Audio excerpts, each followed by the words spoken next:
आणि साधूंची कृपा, जेव्हा ते साधू भेटतात किंवा आपल्या दर्शन होतं, त्यांच्या दर्शनाने अनंत कोटी जन्माची पाप नष्ट करण्याची ताकद साधूच्या दर्शनामध्ये आहे. तर महाराज ही काही साधारण नाही आहेत, कारण महाराजांची किंमत हे नंतरच कळते. तुकाराम महाराज जेव्हा जिवंत अवस्थेमध्ये होते इथं शरीराने, तेव्हा लोकांनी त्यांना किती त्रास दिला. त्यांची काही ख्याती नव्हती तुकाराम महाराजांची. तसं प्रभुपाद महाराज होते तेव्हा त्यांना पण कोणी जास्त भरपूर त्रास झाला, पण आज जगद्गुरू म्हणून त्यांची पूजा केली जाते पूर्ण जगामध्ये. जसं मी नेहमी सांगतो की गुरु महाराज परमपूज्य लोकनाथ स्वामी महाराज आपल्या सर्वांचे गुरु म्हणून ते आहेत.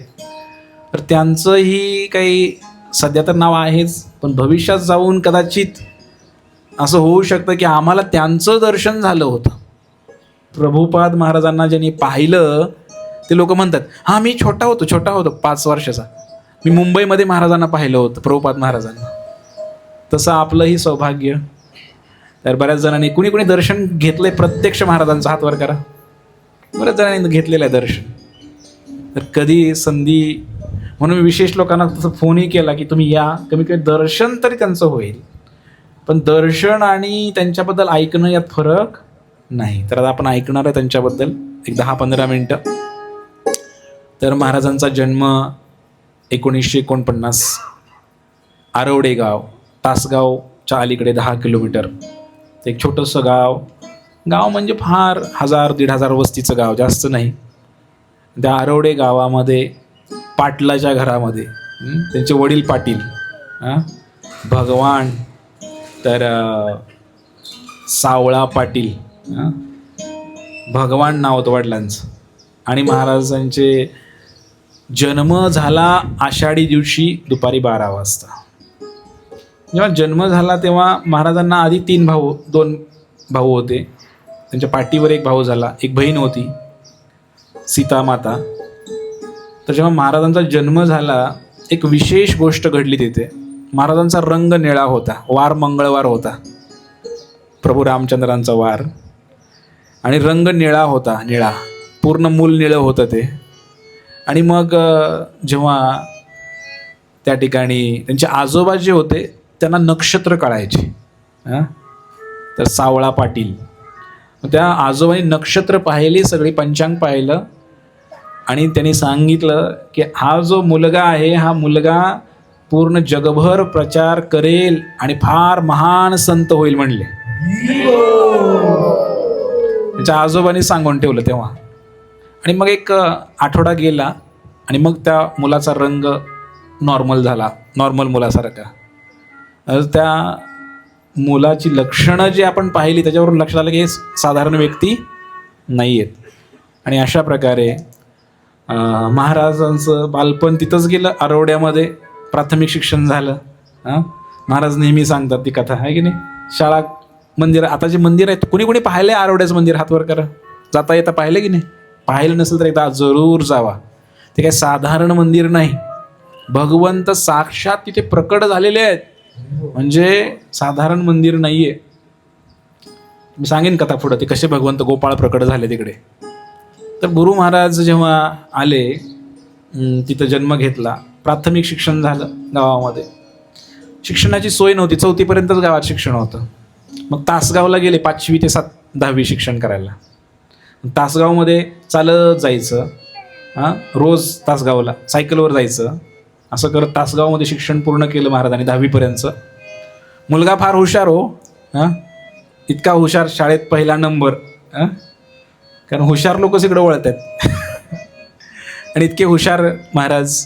आणि मग तासगावला महाराजांचं शिक्षण झालं, आणि शिक्षण झाल्यानंतर ऐकताय ना आपण सगळे, आणि शिक्षण झाल्यानंतर तासगावमध्ये काही 11-12वीची सोय नव्हती व्यवस्थित.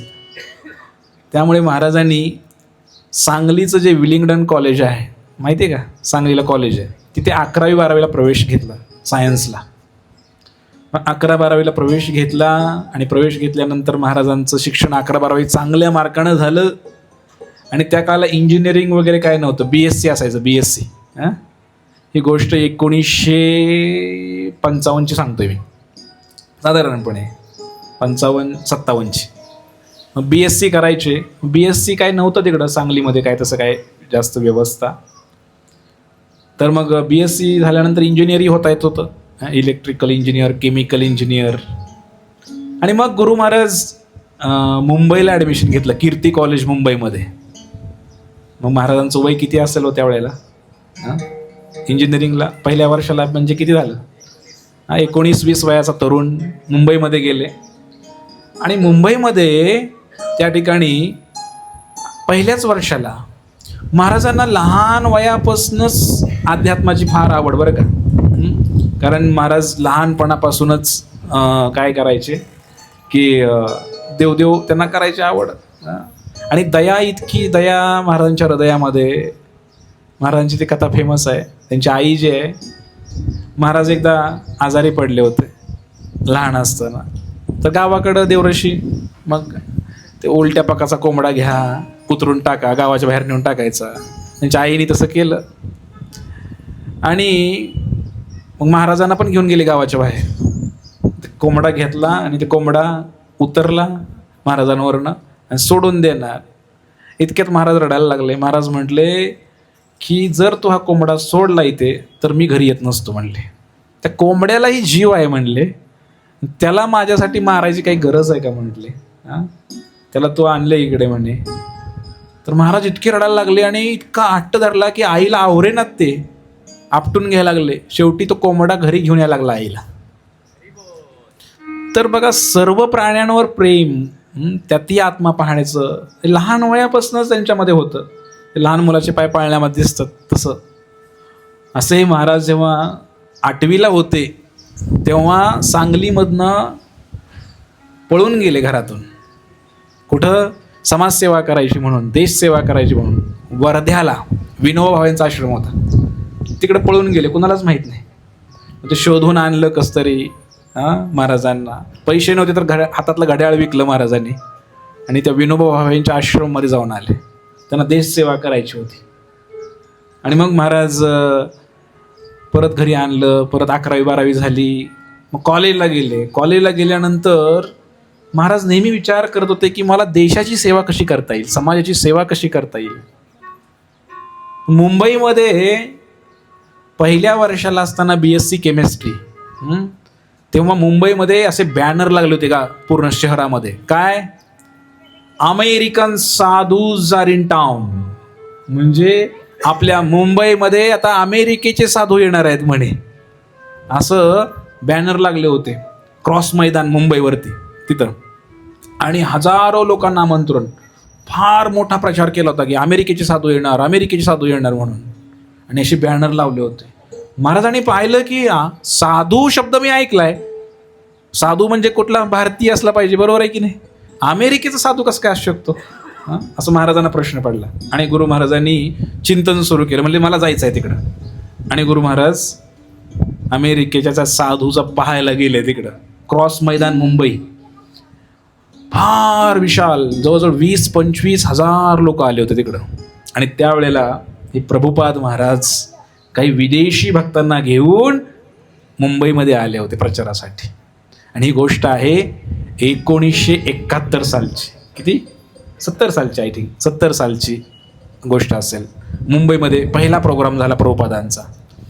20-25 हजार लोक तिकडं आलेले आणि असंच पाठीमागं बसलेले. गुरु महाराज जाऊन घेतलं, कार्यक्रम ऐकलं, त्यांना फार आवडलं. ते अमेरिकन लोक नाचतायत आणि एवढे लोक त्यांना एवढे प्रभावित झाले की आमचा धर्म, आमचा देश, आमची संस्कृती, आणि हे लोक आम्हाला शिकवायला लागले विदेशातले.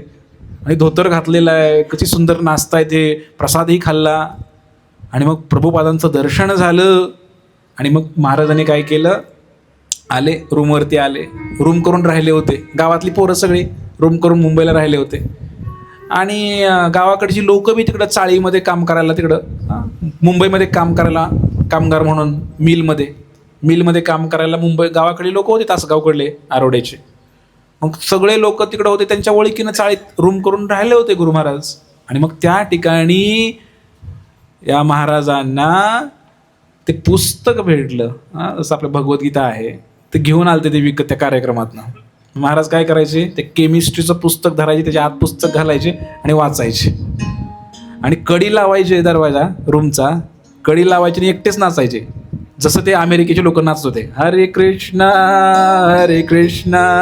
कृष्णा कृष्णा हरे हरे, हरे राम राम राम. महाराजांना वेडच लागलं होतं ते, सारखं ते हरे कृष्णा कानात घुमायचं महाराजांच्या, रूम लावून नाचायची बंद करून.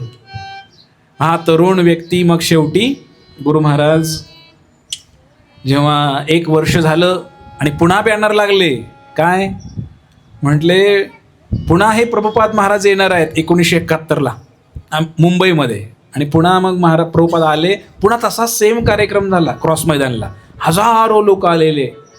पुन्हा मग इतके प्रभावित झाले की त्यांनी ठरवलं की आता आपण सुद्धा यांच्यामध्ये सामील व्हायचं, आता शाळा नाही शिकायची.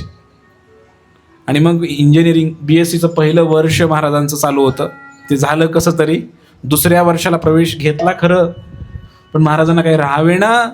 तो कार्यक्रम झाला, 2रा कार्यक्रम झाला की महाराजांनी त्या रूममधून पळ काढला. गावातल्या मित्रांना चुकांडी मारून महाराज गेले. जुहूमध्ये मंदिर झालं होतं, मंदिर चालू होतं, अजून पूर्ण नव्हतं झालं. तंबू टाकला होता, 4 एकर जागा भेटली होती.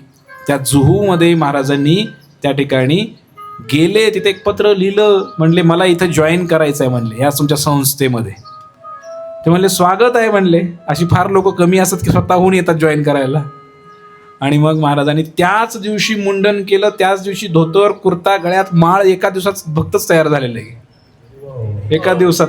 आणि एका दिवसामध्ये मंदिरात ब्रह्मचारी म्हणून जॉईन केलं त्याने. आणि संध्याकाळी तर प्रचाराला गेले सुद्धा मुंबईमध्ये गावात प्रवचन द्यायला. हे संतांची लक्षणं आहेत. तर अशा प्रकारे गुरु महाराज जॉईन झाले मुंबईला. मग घरी कळालं पोरगं कुठे गेले, पोरगं सापडत नाही, रूममध्ये पोरगं नाही. मग सगळीकडे फोन लावले, कुठं कुठं काय काय केलं. मग सगळे आरवड्याचे भाऊ आई वडील सगळे मुंबईला गेले गाडी भरून. पोरगं काय सापडेना, कुठं गेलं पोरगं. आणि मग ते पोरगं सापडलं, नंतर कळलं की ते नाही ते हरे कृष्णासारखं त्याला याड लागलं होतं. आणि मग आई वडील रडायला लागले. आई वडिलांनी काय इच्छा केली होती, आई वडिलांची इच्छा होती की महाराज नेहमी सांगतात मोठा इंजिनियर हो, आणि इंजिनियर झाल्यानंतर मग काय होईल, त्या काळामध्ये फटफटी, 4 चाकी पण नाही, फटफटी. तर ते फटफटी घेऊन आमचं पोरगं गावात येईल अशी आई वडिलांची इच्छा होती. पण ते स्वप्न अधुरच राहिलं आई वडिलांचं. महाराज फटफटी घेऊन नाही आले. तर महाराज नंतर जेव्हा भक्त झाले, महाराज म्हणले तुम्ही घरी जावा म्हणले, मी काही येत नाही म्हणले आता. आणि महाराज आले नंतर 2 वर्षांनी, फटफटी घेऊन नाही, बैलगाडी घेऊन आले, बैलगाडी प्रचाराची. त्याच्यामध्ये गौरनीताईचा रथ भगवंताला बसवून महाराज बैलगाडी घेऊन आले इकडे आरोड्यामध्ये. तर प्रभुपाद महाराजांना 8 दिवसासाठी बोलवलं होतं. 8 दिवसासाठी बोलवल्यानंतर महाराज आले घरी. आईने काय केलं, म्हणले हाय पोराच्या डोक्यात थोडं वेळ आहे म्हणले, निघल 4 दिवसांनी. भरपूर देवरशी वगैरे गोळा केले सगळे, आमच्या पोराला कोणी काय केलंय का बघा, करणी केली का, आमच्या पोराला काय झालंय बघा, भूत लागले, सारखं हरे कृष्णाच करते. मग ते सगळं अंगारा भंडारा सगळं झालं, पण पोराला काही फरक पडे ना. महाराज सकाळ सकाळी उठले, आंघोळीला गेले, धोतर काढून बाहेर ठेवलं होतं. तर आईने काय केलं, पॅन्ट शर्ट कॉलेजचा पहिला धोतर लपवून ठेवलं, पॅन्ट शर्ट तिथं ठेवले. महाराज आले तर बघितलं, म्हणले काय कुठं आहे, माझं धोतर कुठं आहे, मी बंद केलं म्हणले पॅन्ट शर्ट घालायचं. ते म्हणले नाही हेच घालायचं म्हणले. आईचा कधी कधी 8 तास असतो. महाराज म्हणले मी घालेन तर धोतरच, नाही तर पॅन्ट शर्ट घालणारच नाही म्हणले.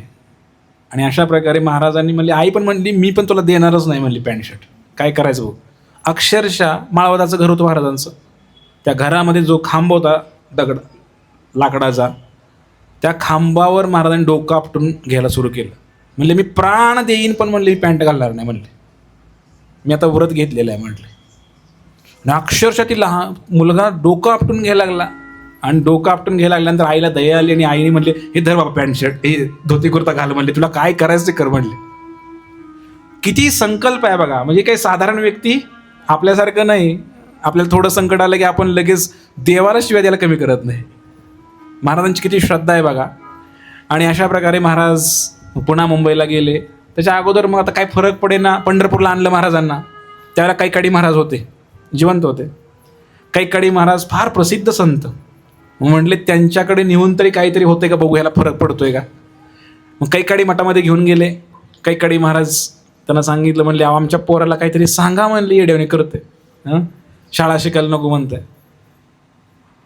कैकाडी महाराजांनी बघितलं गुरु महाराजांकडे आणि कैकाडी महाराज सुद्धा म्हणाले, ह्याला शाळा शिकवायचा काही तुम्ही फोर्स करू नका म्हणले, हा महान संत आहे म्हणले भविष्यातला,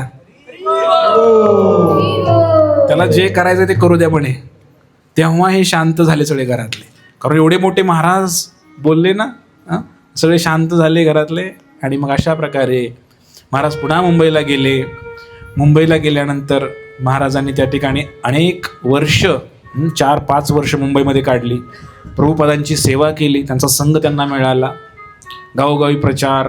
मग प्रभुपादांनी आदेश दिला. काय आदेश दिला म्हणले, लोकनाथ महाराजांचं नाव रघुनाथ होतं आधी. काय नाव होतं?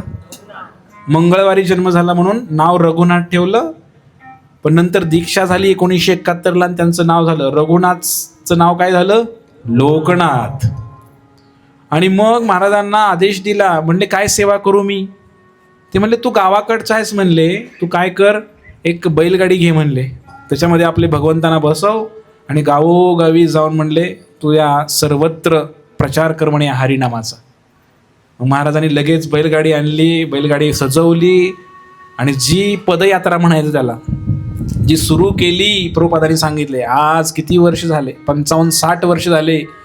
प्रभुपाद तर म्हणाले होते की भारतामध्ये सुरू कर, तर गुरु महाराजांनी स्वतः 110 देशामध्ये ही बैलगाडीची पदयात्रा सुरू केली. सोपं आहे का हो? 110 देशाची नावं तरी येतात का आपल्याला? त्यात 10 येत नाही ते. तर 110 देशामध्ये बैलगाडी. असे काही देश जिकडे बैल मिळत नाहीत तिकडे घोडे लावले, जिकडे घोडा मिळत नाही इकडे खेचर लावले, जिकडं काही मिळत नाही तिकडे अंटार्क्टिका खंडामध्ये सुद्धा असे आहे, जिकडे बर्फामध्ये चालणारे याकसारखे प्राणी. पण ही पदयात्रा जी दिंडी आळंदी ते पंढरपूर किंवा नुसती देहू ते पंढरपूर व्हायची, ती पण नेहमी आषाढी कार्तिकेलाच फक्त व्हायची. ती दिंडी महाराजांनी सुरू केली, न थांबणारी दिंडी, जी सुरू झाली 55 वर्षापासून, अजून थांबली नाही.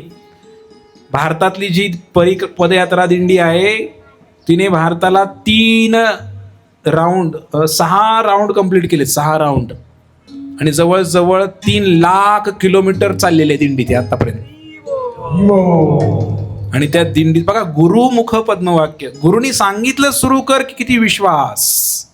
आणि मग त्याने ती दिंडी सुरू केली, आज पण चालू आहे. आता प्रत्येक राज्यात एक झाली, महाराष्ट्राची वेगळी, गुजरातची वेगळी, उत्तर प्रदेशची वेगळी, बंगालची वेगळी, बिहारची वेगळी, तामिळनाडूची वेगळी, केरळची वेगळी, सगळ्या राज्यांच्या वेगळ्या वेगळ्या आता दिंड्या सुरू झालेल्या आहेत. ती दिंडी थांबत नाही. आपल्याकडे आली होती महाराष्ट्र पदयात्रा काही वर्षापूर्वी, 4 वर्षापूर्वी, आणि ऑल इंडिया पण आली होती तर 5 वर्षापूर्वी, 5-6 वर्षापूर्वी. तर अशा प्रकारे महाराजांचं कार्य काही साधारण नाही. खऱ्या अर्थानं ही जगद्गुरू आहेत लोक, नुसतं नावाची उपाधी नाही, कारण जगापर्यंत पोहोचले. आणि महाराजांनी जवळजवळ 50हून अधिक देशामधल्या लोकांना दीक्षा दिलेली आहे, त्यांना शिष्य बनवलेलं आहे. साधारण काम नाही आहे. अशा प्रकारे एवढं महान व्यक्तिमत्व एका गोष्टीसाठी फार प्रसिद्ध आहे. कोणती गोष्ट आहे हो? कीर्तन. मी जेव्हा पहिल्यांदा महाराजांना भेटलो गोपाळपूरमध्ये, महाराजांच्या मुखातून सुंदर ते ध्यान ऐकलं होतं. ते ऐकलं आणि मीच भारावून गेलो, सगळं विसरून गेलो की मला आता काय शिकायचं आहे पुढं. ते महाराजांचा दर्शनाचा एवढा प्रभाव आहे. आणि नुसतं मुखातून ऐकलं आणि त्यांचं दर्शन झालं, माझ्या सगळ्या भौतिक इच्छाच नष्ट झाल्या. तर पहिल्यांदा मला वाटतं 2010 साली मी महाराजांना भेटलो पहिल्यांदा, आणि गोपाळपूरमध्ये इंजिनिअरिंग कॉलेजच्या पुढे. आणि त्यांचा जो आवाज आहे, असं काही शास्त्रीय गायन करत नाहीत महाराज लता मंगेशकर सारखं, पण तो जो आवाज आहे तो हृदयाला भिडतो. बऱ्याच जणांना तुम्ही मोबाईलमध्ये ऐकू शकता महाराजांचा आवाज. नुसतं कीर्तन जरी ऐकलं ना लोक वेडे होतात. इतकं सुंदर गायन करतात महाराज, ते हृदयाला भिडतं. आणि म्हणून महाराजांना एक उपाधी दिली, कीर्तन सम्राट. आणि त्यांचं कीर्तन जर सुरू झालं, तुम्ही असं बसू शकत नाही. कितीही म्हातारा असू द्या, कितीही शक्ती कमी असू द्या, तुम्ही उठून नाचायलाच लागणार, थांबू शकत नाही. इतकं महाराजांचं जोरदार कीर्तन असतं. आणि महाराजांच्या विशेष करून महाराजांचं आचरण जे आहे हे तुकाराम महाराजांना लपवायचं आणि महाराजांना बाहेर काढायचं आपल्या भाषेमध्ये. जेव्हा प्रभुपाद महाराजांनी एक पत्र लिहिलं यांना आणि म्हटले, लोकनाथ तुम्ही म्हणे महाराष्ट्राचे दुसरे तुकारामच आहात. आणि खरंच आम्ही पाहतोय की तुकाराम महाराजांचे इतके गुण त्यांच्या, तुम्ही दर्शन झालं की तुम्हाला कळतं. ते नुसतं पुढं उभं राहिलं की त्यांच्या कळतं की हे तुकाराम महाराजांना कधी पाहिलंय का हो तुम्ही? तुकाराम महाराजांना प्रत्यक्ष कोणी पाहिलंय का? तुम्हाला जर पाहायचं असेल तुकाराम महाराजांना तर लोकनाथ स्वामी महाराजांना पहा. पुढं खुर्ची तर मी आता वेळेचा बंधन आहे, या दोन मुलींनी बोलायचं नाही पुढच्या. जोरात चर्चा चालू आहे तुमची. माझ्याकडे बघा. हां, छान. तर महाराज जे आहेत, महाराजांना इतकी सहनशीलता, तुकाराम महाराजांसारखी सहनशीलता आहे. आणि महाराजांनी इतकं मोठं कार्य केलेलं आहे की प्रभुपाद महाराजांच्या नंतर त्यांचे जे शिष्य होते, पहिले भारतीय संन्यासी, भारतामध्ये पहिला संन्यास प्रभुपादांनी यांना दिला. प्रभुपाद महाराज काही साधारण व्यक्ती नव्हते. प्रभुपादांनी जे, तुम्हाला कार्य माहितीच आहे प्रभुपादांचं, आज जे हरे कृष्ण आंदोलन पसरले जगभर, ते सुरुवात त्यांनी केली. आणि ते आंदोलन पुढं न्यायचं कार्य महाराजांनी केलेलं आहे. आणि महाराजांचं कार्य आता मी काही 5-10 मिनिटांमध्ये सांगू तर शकत नाही तुम्हाला, पण एक लक्षात ठेवा, कधी संधी भेटलीच पंढरपूरला असले महाराज, जाणीवपूर्वक दर्शन करा. आता दर्शन फार दुर्मिळ झालंय, कारण वय झाल्यामुळे आता प्रवास कमी आहे आणि कार्यक्रम कमी आहे, तर बऱ्याच गोष्टी आहेत. आणि त्यांचे हजारोमध्ये शिष्य आहेत. त्यामुळं आता दर्शन होणं आणि पुन्हा महूदमध्ये येणं आपलं नशीबच. की मागच्या वर्षी महाराज जस्ट आले होते इथं, त्याचे चरण लागले महूदला, ते सौभाग्यच म्हणायचं. तर मला जेव्हा मी नवीन आलो होतो, असं एक स्वप्न पडलं होतं. हे स्वप्न आहे जवळजवळ 15 वर्षापूर्वीचं. मी कॉलेजला होतो इंजिनिअरिंगला, तेव्हा स्वप्नामध्ये गुरु महाराज लोकनाथ स्वामी महाराज आले होते. आणि स्वप्नामध्ये आले आणि महाराज महूदमध्ये आले असं दाखवले, तेव्हा 15 वर्षापूर्वी. आणि महूदच्या लोकांना ते हाताने प्रसाद वाटत आहेत सगळ्यांना.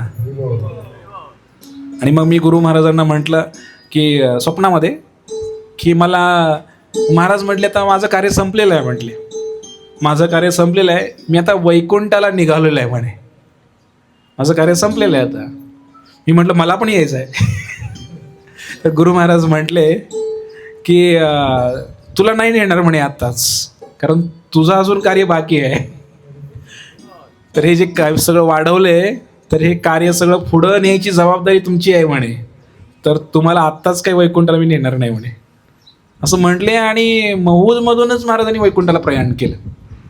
तर असं दृश्य मला स्वप्नामध्ये दिसलं तेव्हा. आणि महूदकरांवर विशेष प्रसाद देऊन कृपाही केली. तर ते घडलंही तसंच हो.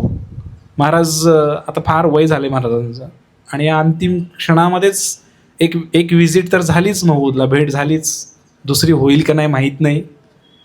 पण दर्शन, मला सांगायचं, दर्शन फार दुर्मिळ आहे कधी पंढरपूरला. म्हणून मी सांगितलं होतं आषाढीला सर्वांनी या नदीच्या पलीकडं. त्यांचं दर्शन जरी झालं तरी अनंत जन्माची पापं नष्ट होतील. अशा प्रकारे आपले जे गुरु महाराज आहेत, तर ते साक्षात तुकाराम महाराजांचाच अवतार आहेत असं प्रभुपादांनी सांगितलं.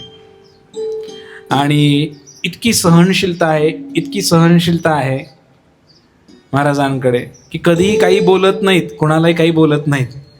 जे काही असेल ते सहन करतात, इतकं सहन करतात. एकदा तर गुरु महाराजांना भोग नैवेद्य बनवताना, प्रसाद बनवताना जे भक्त होते चुकून मिठाच्या डब्याऐवजी निरम्याचा डबा आला, चुकून, आणि भाजीमध्ये सगळ्या मिठाच्या ऐवजी निरमाच टाकला गेला. आणि महाराजांनी ते खाल्लं. महाराजांना कसं तरी लागत होतं, पण महाराज बोलले नाही की आज असं लागतंय किंवा कसं लागतंय. महाराजांनी ते खाल्लं आणि खाल्ल्यानंतर थोडंसं महाराजांनी ते पचवलं सुद्धा, थोडंसं जुलाब झाले संध्याकाळी वगैरे वगैरे. नंतर कळालं, नंतर दुसऱ्या दिवशी की आपल्याकडून अशी चूक झाली म्हणून. पण स्वतः महाराजांनी कधी बोलले नाहीत की कालचा प्रसाद असा होता, कारण ते काय समजत होते, हा भगवंताला दाखवलेला प्रसाद आहे, त्याच्यामध्ये दोष कसा काढायचा.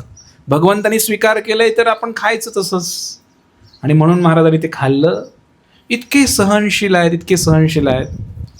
जेव्हा आम्ही कधी तक्रार घेऊन जायचो, महाराजजी असं करायला पाहिजे, तसं करायला पाहिजे मंदिराच्या प्रगतीसाठी, तर महाराजांनी मला एक वाक्य सांगितलं.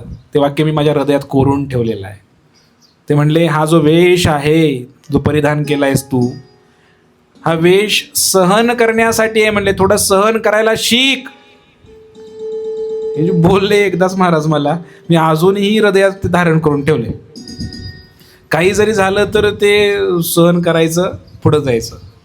खरंच किती मोठं वाक्य आहे. मी बऱ्याच वेळेला माझ्यावरही भरपूर आता संकट येत आहेत आणि भरपूर काही होत आहेत गोष्टी, पण पुन्हा ते वाक्य आठवतं की थोडं सहन करायला शिक. ते कानामध्ये घुमते. हा आदेशच आहे माझ्यासाठी गुरु महाराजांचा, तर पालन करण्याचा प्रयत्न मी करत आहे. तर अशा या महाराजांचं गुण एवढं मोठं आहे, जे तुकाराम महाराजांचे सगळे गुण यांच्यामध्ये आहेत. आणि म्हणून अशा महात्म्याचं गुणगान करायला संधी भेटणं आणि तुम्हाला आज ऐकायला मिळणं, हे सुद्धा आपलं सौभाग्य आहे.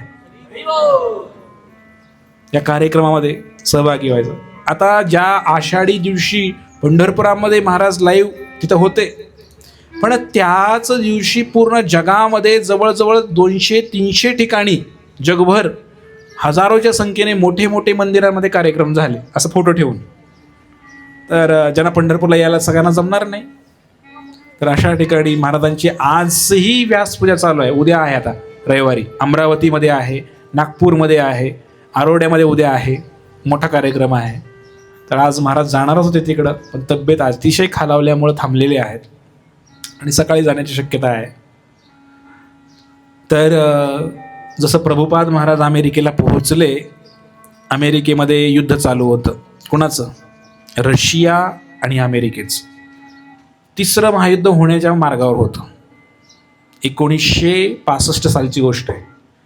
जसा प्रभुपाद महाराजांनी पाऊल टाकलं त्या बोटीतनं खाली अमेरिकेच्या भूमीला, प्रभुपादांची शरण लागले, तसं काही सेकंदामध्ये होणारं युद्ध थांबलं. रशियाने सांगितलं होतं, तार केली होती की आम्ही तुमच्यावर अणुबॉम्ब टाकणार आहे अमेरिकेवरती, आणि युद्धाला सुरुवात होणारच होती.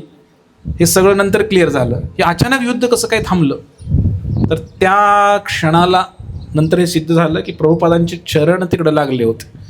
हे महान संतांचे गुण असतो, खऱ्या अर्थाने ते जगद्गुरू आहेत. तसं महाराजांचे चरण आपल्या महूदमध्ये लागलेले आहेत, याचा अर्थ 100% इथं काहीतरी मोठं होणार आहे. त्या मार्गावर आपण आहेच सध्या.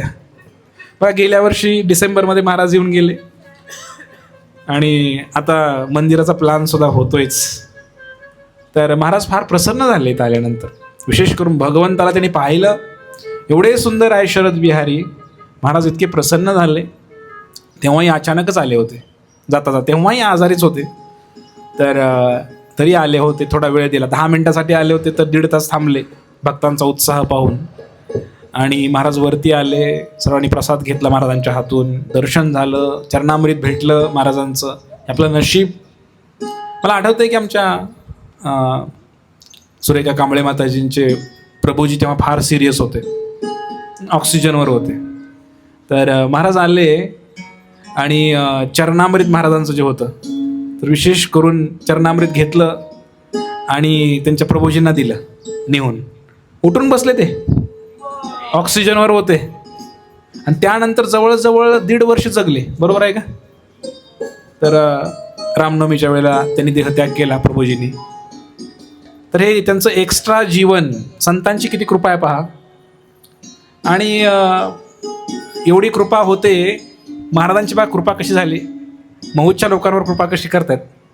चरणामृत त्यांनी पिले, नंतर अनेक वर्ष, 1.5 वर्ष जगले. आणि रामनवमीच्या आदल्या दिवशी जेव्हा देह सोडला त्यांनी, त्यावेळेला दुपारी तसं माताजींना ते विरोध करायचे, तू कुठं जातेस हरे कृष्णाच्या कार्यक्रमाला, कशाला बस इथं, असं म्हणायच्या आधी. पण नंतर काय झालं, त्या दुपारी ज्याशी त्यांनी देह सोडला त्याशी ते म्हणत होते, तू अजून गेली नाहीस रामकथेला, आज काय उशीर झालाय, तू अजून गेली नाहीस रामकथेला, असं म्हणत होते. आणि भगवंताची कृपा की त्यांनी देह सोडल्यानंतर तिथं आपण कीर्तन सुद्धा केलं. मी स्वतः गेलो होतो, पूर्ण अंत्यविधी होईपर्यंत भगवंताचं कीर्तन केलं. हरे कृष्ण कृष्ण कृष्ण हरे हरे.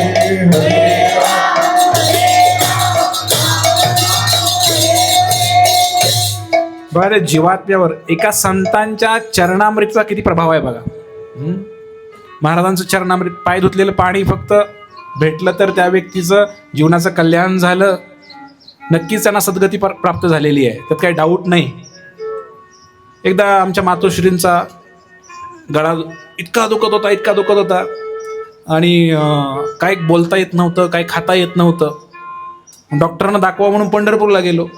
तिथं कळलं की गुरु महाराज आलेले आहेत म्हणून पंढरपूरमध्ये. दवाखान्यात जाण्याऐवजी उत्साहापोटी तिकडं गेलो आधी, मला दवाखाना काही नंतर करता येईल. आणि तिकडं गेलो, तिथं महाराजांचं चरण धुतलेलं पाणी भेटलं. ते माताजी आमची पिल्या आणि पाणी पिल्या, चरणामृत पिल्या आणि पिल्यानंतर प्रवचन ऐकलं. प्रवचन ऐकल्यानंतर घरी निघून आले. दवाखान्यात जायचं लक्षातच नाही, कारण घसाच दुखायचा थांबला सगळा. आणि परत कधीच घसा दुखला नाही माताजींचा. असे अनेक अनुभव आम्हाला आहेत, पण सगळं सांगणं शक्य नाही. महान संत आहेत आणि महाराजांनी पूर्ण भारतामध्ये मंदिर बांधलेली आहेत, भारताच्या बाहेर मंदिर बांधलेली आहे. दिल्लीमध्ये 7 मजली मंदिर बांधले महाराजांनी, बेंगलोर हायवेला. दिल्ली बेंगलोर हायवेवरून दिसतं मंदिर ते, नोएडामध्ये. तर 11 वर्ष लागले मंदिर बांधायला. फार भव्य दिव्य मंदिर दिल्लीमध्ये बांधले. आणि आज दिल्लीमध्ये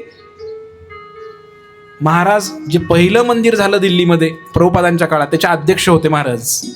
आणि त्या काळामध्ये जमिनी घेऊन ठेवल्या महाराजांनी दिल्लीमध्ये. आज दिल्लीमध्ये असे मोठे मोठे हजारो लोक बसतील असे मोठे मोठे करोडोचे 18 मंदिरं झालेले आहेत, फक्त दिल्लीमध्ये 18 मंदिरं.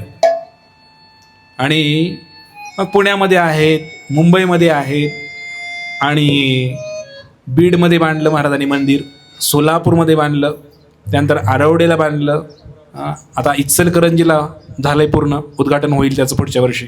अमरावतीमध्ये, नागपूरमध्ये फार मोठा प्रोजेक्ट चालू आहे नागपूरमध्ये. तर महाराष्ट्रामध्ये सुद्धा सगळा महाराष्ट्र धुवून काढलाय महाराजांनी. प्रत्येक गावामध्ये असे हरे कृष्ण भक्त आहेत, प्रत्येक गावामध्ये. ही महाराजांची कृपा आहे. त्यांनी गावागावामध्ये प्रचार केला. आणि सर्वात मोठं आशिया खंडातलं 2 नंबरचं मंदिर महाराज पंढरपूरमध्ये बांधतायत.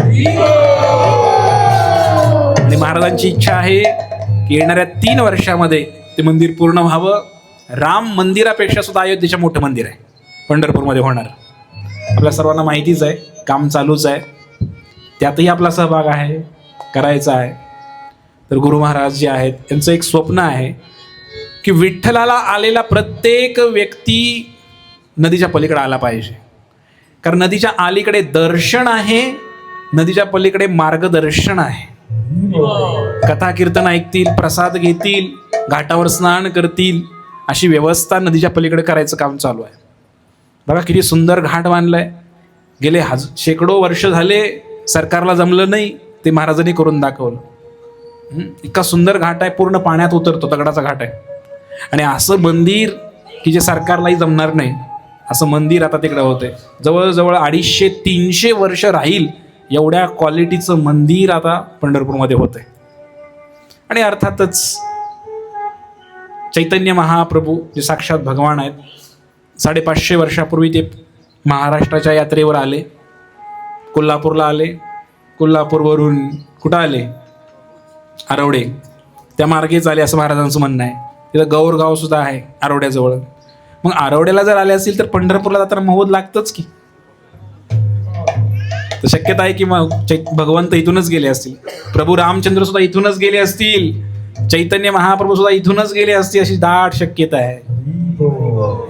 आणि मग भगवंत ह्या रोडनी गेले म्हणजे इथे काहीतरी होण्याची दाट शक्यता आहे.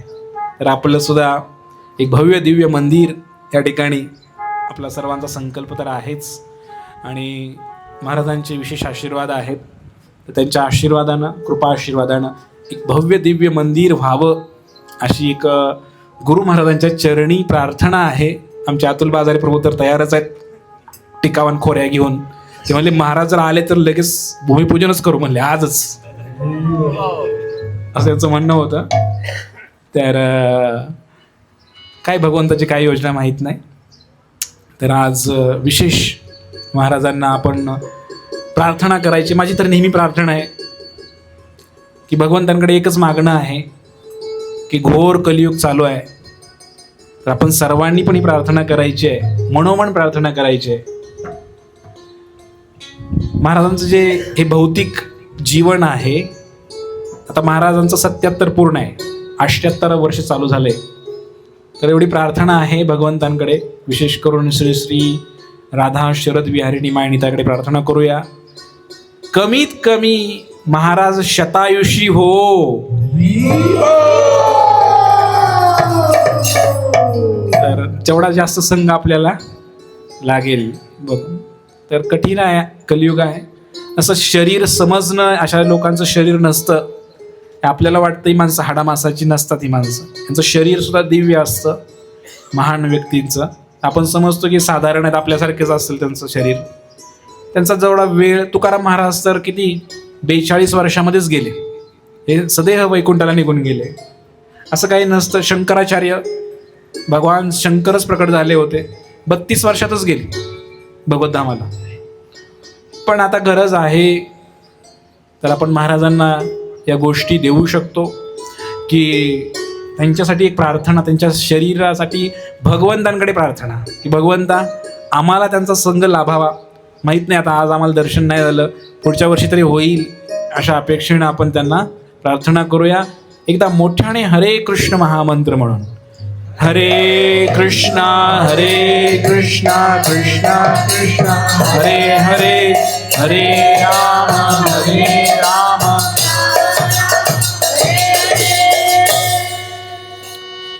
असं महाराजांचं मलाही पर्सनली फार सहवास लाभला महाराजांचा, विशेष करून कोरोनामध्ये. कारण कोरोनामध्ये महाराज पंढरपूरमध्येच होते 1.5 वर्ष महाराजांना हार बनवणे, महाराजांसाठी प्रसादामध्ये मदत करणे, बऱ्याच सेवा करणे, आणि बाहेरचं यायला बंदी कोणाला.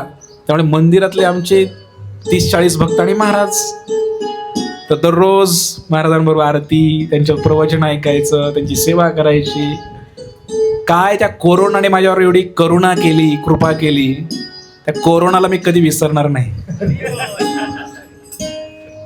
ज्या महाराजांचं दर्शन तुम्ही बघताय, आता दर्शन व्हायचं अवघड आहे. कारण आता महाराज जर इथून निघाले तर थांबवू शकत नाही आपण, कारण ती वर मीटिंग ठरलेली असते, मीटिंग असते त्यांची. ते सगळं ठरवतात की महाराज कुठं थांबणार, किती वेळ थांबणार, हे सगळं ठरलेलं असतं. असं आधी म्हणजे पंतप्रधानसारखा कार्यक्रम आहे त्यांचा. पण तरी सुद्धा 1.5 वर्ष पर्सनली त्यांच्याबरोबर राहायला, त्यांच्या खोलीमध्ये सेवा करायला संधी भेटली. जगातला सगळ्यात म्हणजे भाग्यशाली जर कोण असेल तर मी आहे, मी असं मी म्हणतो. तर स्वयंकृष्ण पूर्ण माहिती आहे, काही दिवस होते ते माझ्याबरोबर 2-4 महिने. तर फार फार आता जे कळणाऱ्या गोष्टी आहेत, कळणाऱ्याला कळतं. तर मी भाग्यशाली आहे आणि आपल्या महूदमधले काही भक्त भाग्यशाली आहेत की महाराजांना त्यांनी गुरु म्हणून स्वीकारलेला आहे, महाराजांनी त्यांना शिष्य म्हणून स्वीकारलेला आहे. त्यांचा बेडा पार झाला बरं का, जीवन यशस्वी झालं. आमच्या बऱ्याच भक्तांची कोणाकोणा दीक्षा झाली महाराजांकडे, हात वरती करा. तर काही 15 जणांची जवळपास आपल्या शिष्य म्हणून त्यांनी स्वीकार केले महाराजांनी त्यांना. याच आषाढीला आपल्या गवळी माताजींची दीक्षा झाली, आपल्या रोशन प्रभूजींची दीक्षा झाली. कुठे गेले रोशन प्रभू? त्यांची दीक्षा झाली. तर आता झाली काल आषाढी दिवशी. तर माताजींचं नाव झालंय कैवल्य भक्ती माताजी की,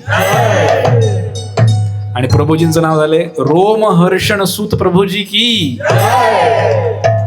सौभाग्य आहे महूदचं की महूद मधले लोक दीक्षा घेतील, इथं काहीतरी मंदिर होईल. मी स्वप्नात पाहिलं नव्हतं. आमच्या मातोश्री तर नेहमी म्हणायच्या इथं फार अवघड आहे, इथं महूदमध्ये फार अवघड आहे. पण गुरूंची कृपा झाल्यानंतर काय होतं, अशा महान संतांची कृपा झाल्यानंतर काय होतं हे खरं आज आपण पाहतोय. रामनवमीला हजारो भक्त येत आहेत. महाराजांची कृपा आहे.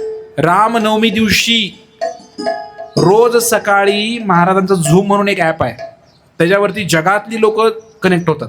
जवळजवळ 3000 लोक जप करत असतात महाराजांबरोबर. 2 तास महाराज बसतात सगळ्याबरोबर. 2000 लोक असे दिसतात सगळ्यांना लॅपटॉपमध्ये. 3000. तर त्या दिवशी नेमकंच मी गडबडीत आणि सकाळी 6 वाजता मी मंडपात शिरलो. तर महाराजांनी ते बरोबर ऑन केलं. त्यांनी बघितलं दिंडी आलेली आहे. म्हणले कुठं आहे, तर ते म्हणले महूदमध्ये आलेली आहे दिंडी. महाराज म्हणले मुकुंद मुरारी कुठे आहे म्हणले. मग मी नेमकंच तिथं होतो, किचनमध्ये चाललो होतो. मी गेलो, महाराजांना प्रणाम केला आणि लॅपटॉपमध्ये मोबाईलमध्ये मला दिसत होतं सगळं. महाराजांना असं फिरवून दाखवला मोबाईल, मंडप वगैरे दाखवला. आणि महाराज इतके प्रसन्न झाले की एवढ्या छोट्याशा गावामध्ये तुम्ही एवढं मोठं कार्य करताय, इतका आनंद झाला. आणि मग मी जेव्हा प्रत्यक्ष भेटलो महाराजांना डिसेंबरमध्ये, तेव्हा महाराजांना सांगितलं की पुढच्या रामनवमीला तुम्हाला 1 दिवस तरी यायचं आहे. तर आज आपण त्यासाठी सुद्धा प्रार्थना करूया की 1 दिवस येऊन कदाचित भेट तरी देऊन जातील. तर कारण रामनवमी म्हणजे कुठं ना कुठं प्रोग्राम ठरलेला असतो आणि 2-2 वर्ष आधी कार्यक्रम ठरलेले असतात महाराजांचे. तरी सुद्धा जर आपण प्रार्थना जर तीव्र असेल तर कदाचित रामनवमी दिवशी महाराज आपल्या महूदमध्ये येतील. तर खरंच शक्य नाही बरं का. कार्यक्रम होतील मोठे, पण असे एवढ्या शुद्धतेनं, एवढ्या समर्पतेनं एवढे कार्यक्रम होत नाहीत कुठंच. ते महूदमध्ये होत आहेत आणि महूदचं नाव आता जगाच्या नकाशावर पोहोचलेलं आहे. मी कालच आषाढीमध्ये तर महाराज मला म्हटले की तुझे व्हिडिओ मी ऐकले रामकथा वगैरे, म्हणे फार छान मराठीमध्ये करतोस म्हणले, कंटिन्यू कर म्हटले.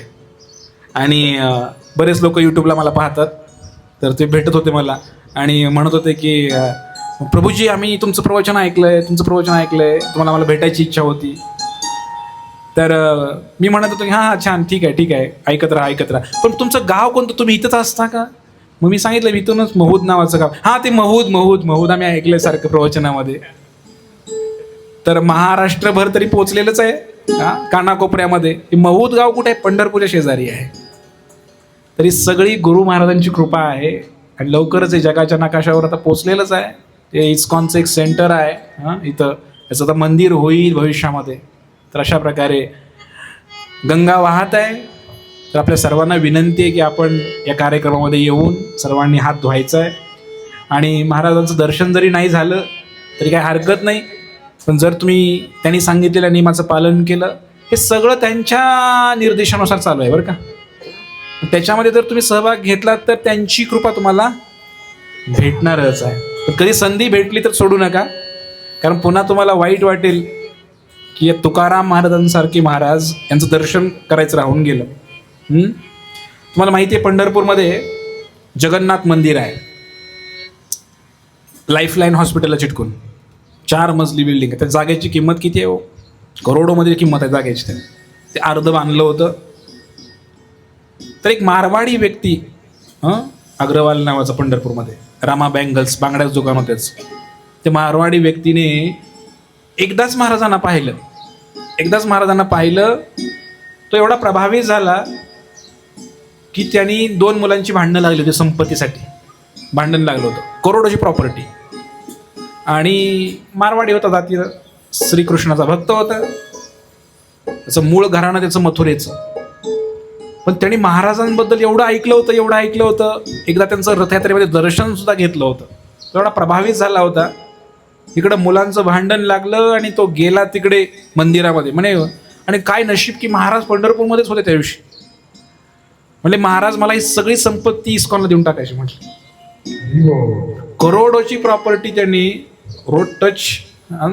तर त्याने दुसऱ्या दिवशी महाराज म्हणले welcome in Krishna conscious family, स्वागत आहे म्हणले तुमचं हरे कृष्णामध्ये. आणि ते सगळी संपत्ती त्याने ते मंदिराच्या नावाने केली. आणि त्या व्यक्तीचं सुद्धा पहा काय झालं. तर पहिला मी तिथं होतो, महाराजांनी मला तिथं नियुक्त केलं. ते जा बनले बांधकाम कर, तिथं ते चालू कर, त्याला नाव दिलं युथ फोरम वगैरे वगैरे. आणि मी त्या मंदिरामध्ये मेन तिथं सगळं बांधकाम करून घेतलं, सोय लावली सगळी. त्यामुळे त्या व्यक्तीचा आणि माझा घनिष्ठ संबंध. तो व्यक्ती जॉब करायला लागला, जवळजवळ 82 वर्ष जगला तो व्यक्ती. गेल्याच वर्षी निधन झालं त्यांचं. तर अंतकाळी काय घडलं बघा. अंतकाळी जेव्हा त्यांनी देह सोडला पंढरपूरमध्येच, तर आमचे हरे कृष्णा भक्त कडेला बसून कीर्तन करत होते. कसलाही त्रास नाही, भिंतीला टेकून बसलेले, जोरदार कीर्तन चालू आहे. आणि अशा अवस्थेमध्ये देह सोडला त्यांनी. आणि देह सोडताना ते म्हणत होते, त्या मुकुंद मुरारी प्रभूजींना बोलवा असं ते म्हणत होते. मी कुठेतरी यात्रेला गेलो होतो बाहेर, मला जाता आलं नाही. आणि मी जाणारच होतो, पण त्याच दिवशीने देह सोडला. पण नंतर मी गेलो आणि देह सोडल्यानंतर मी स्वतः 2 तास कीर्तन केलं. मी स्वतःच्या हाताने त्यांना आघडी दिला, चंद्रभागेमध्ये नेऊन स्नान घातलं, भगवंतांचा महाप्रसाद त्यांना, इतकं सुंदर भक्तांनी त्यांचा अंत्यविधी केला. बघा, त्या गुरूंची कृपा आहे, संतांची कृपा आहे. येते का लक्षात. तर तो एक भक्त, महान भक्त झाले. अशा प्रकारे अनेक लोकांवर महाराजांनी कृपा केलेली आहे. तर आपण सुद्धा या कृपेचे पात्र व्हायचं आहे. आपल्याला सुद्धा हे संतांची कृपा घ्यायची आहे. भगवंताचं दर्शन नाही झालं तरी चालेल, भगवंताचा साक्षात्कार नाही झाला तरी चालेल, भगवंताचं काही माहीतच नाही आम्हाला भगवंत. कारण तो तर दगड आहे आम्हाला असं वाटतंय, फोटो आहे, बोलत नाही. पण साक्षात तोच भगवंत गुरूंच्या रूपाने येतो असं म्हटलेलं आहे. संतांच्या रूपाने भगवंत येतात. साक्षात हरित्वेन समस्त शास्त्र. म्हणून गुरु जे आहेत ते गुरूंचं स्थान भगवंतापेक्षा मोठं आहे असं म्हणलेलं आहे. संतांचं स्थान भगवंतापेक्षा मोठं आहे. हे संत मंडळी भगवंतापेक्षा दयाळू आहेत, करुणामय आहेत. म्हणून एक वेळ भगवंताची भेट नाही झाली तरी चालेल, पण संतांचं दर्शन व्हायला पाहिजे, त्यांचा विचार ऐकायला पाहिजे. आणि आपलं सौभाग्य आहे, महाराष्ट्राचं सौभाग्य आहे, भारताचं सौभाग्य आहे, देशाचं नाही जगाचं सौभाग्य आहे की असे संत लोक या जगात अजूनही आहेत, प्रकट अवस्थेमध्ये आहेत. म्हणूनच हे जग आजही वृंदावनामध्ये हजारो संत आहेत असेच, जे स्वतः भगवंतांना पाहतात, शुद्ध आहेत. तशापैकीच एक आमचे गुरु महाराज आहेत. यांची लीला सगळ्यात एका सांगता येत नाही, सगळ्या अशा काही उघड गोष्टी, ते विश्वासही बसणार नाही तुमचा, पण फार महान आहेत महाराज. अशा महाराजांना कोटी कोटी वंदन करूया आणि त्यांच्या चरणाशी प्रार्थना करूया की आम्हाला विशेष आशीर्वाद प्रदान करा, की आमच्या हातून या कृष्ण भावनेचं कार्य पुढं जाईल आणि अंतकाळी आमच्या मुखातून नाव येईल. आणि गुरूंची जबाबदारी असते शिष्याला घेऊन जाण्याची.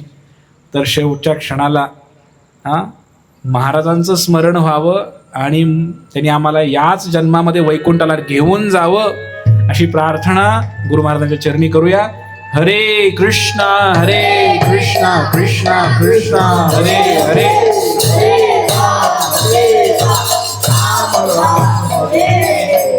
परमपूज्य लोकनाथ स्वामी महाराज की, जगद्गुरु श्रील प्रभुपाद की, व्यास पूजा महामहोत्सव की.